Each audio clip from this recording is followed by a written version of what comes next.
What do you think is the most difficult thing for the majority of people in this country to understand about race and racism? So I think it's really hard for people to understand any experience that they didn't personally have. So like if I told you a story that was very different than your experience, you're going to come into that conversation with like your own experience, and you're going to immediately make a judgment about my experience based on your experience. And so I think it's really hard for people. I think that's human nature, but I think it's really hard for people to like put that down and just listen to what another person has experienced. And so I think that's kind of like the root of where we lose each other when it comes to like not understanding from one race to another, because if somebody's experienced something totally different from you, it's really hard, I think, for a lot of people to believe, number one, and then also number two, to like empathize with, because they haven't also had something similar. Yeah. Okay. How are your thoughts and beliefs about race and racism formed? I think for me, I grew up in a very small rural Texas Panhandle town. There wasn't a lot of diversity.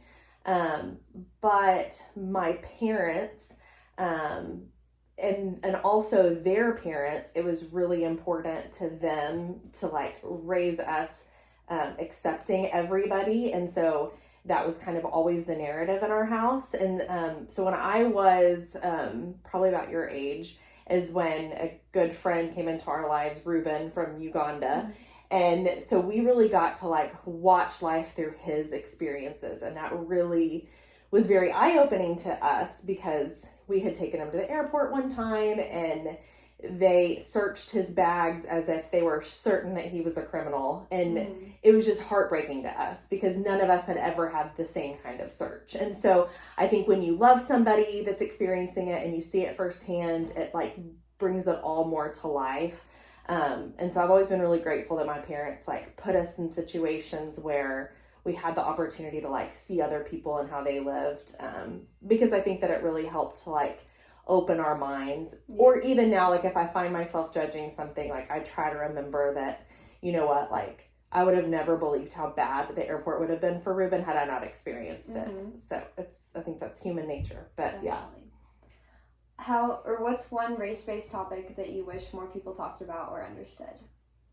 I think I just wish, like I've heard somebody say before, if somebody tells you that something was hard for them, believe it.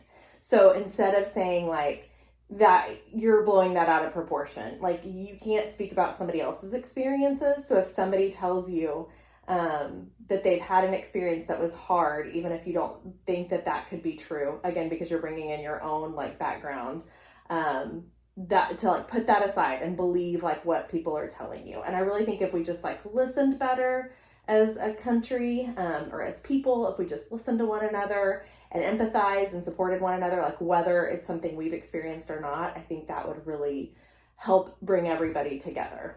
All right. Thank you. You're welcome.